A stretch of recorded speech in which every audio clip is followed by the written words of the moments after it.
After Hannah Clarke escaped the burning wreckage of her car, which was set alight in a domestic violence attack, she screamed out for her children, who were stuck inside.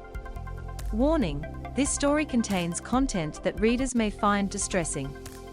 Harrowing accounts of the scene were recounted by first responders on the second day of an inquest into the Brisbane family.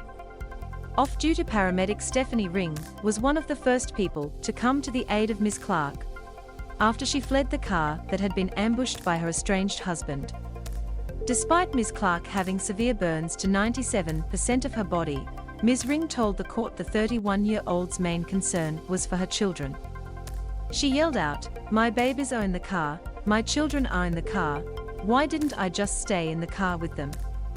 The car had been doused in petrol by Ms Clarke's estranged husband Rowan Baxter, and exploded in flames, according to witnesses of the February 2020 attack. Ms Clarke's three children, Alia, 6, Lyanna, 4, and Trey, 3, in the back seat. Ms Clarke later in hospital. Hannah Clarke and her three children all as a result of the fire. No chance to save them. Firefighter Anthony Eggins, who was called to the scene, told the inquest he saw the car fully involved in fire as he approached. He quickly formed the view any persons inside were already and stood no chance. There was no help for them, the Queensland Fire and Emergency Services officer told the coroner. In an official statement provided to the court, Mr. Eggins also said it was blatantly obvious that anyone still inside the car was not coming out. Incredibly brave. One of the first police officers on the scene, Angus Skyins, became emotional as he described how Ms Clarke was determined to provide officers with a detailed description of the attack, despite her extensive and painful injuries. "She was significantly burned and in a lot of pain," he said. "She was able to tell me a lot of details of what had happened. She was incredibly brave." Senior Constable Skyins said Ms Clarke told him she was driving her children to school when her estranged husband jumped into the car while holding a jerry can, and told her to drive.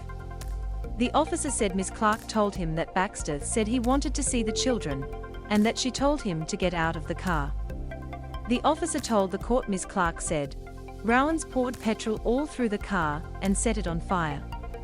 Ms Clarke also told the officer of a domestic violence protection order against Baxter, and said she had contacted police over previous domestic violence incidents.